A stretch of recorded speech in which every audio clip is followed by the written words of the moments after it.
વડોદરા મહાનગરપાલિકાના શહેરમાં ફરી એકવાર પેવર બ્લોક બદલવાની કામગીરીને લઈને વિવાદ ઊભો થયો છે.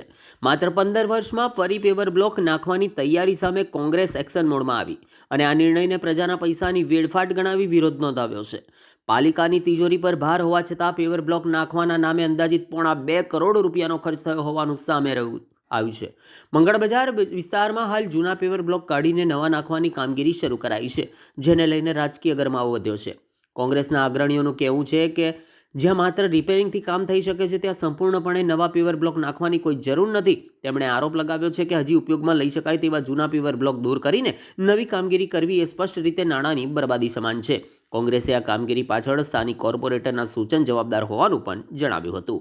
આ સમગ્ર મુદ્દે શહેરના રાજકારણમાં ચર્ચા તેજ બની છે અને પાલિકા તરફથી શું સ્પષ્ટતા આવે છે તે પર સૌની નજર ટકેલી છે.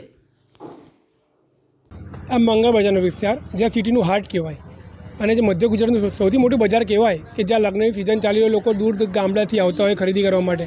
એવામાં કોર્પોરેશન અધિકારીઓને રાતોરાત સપનું આવ્યું કે આપણે મંગળ બજારમાં ભ્રષ્ટાચાર કરીએ.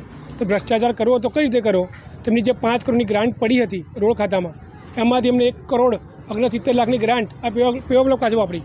અને પેવર બ્લોકની તમે કન્ડિશન જાણો છો. પેવર બ્લોક એટલી સારી સ્થિતિમાં છે કે આવનાર 20 વર્ષ સુધી પેવર બ્લોકને કંઈ થાય નહીં.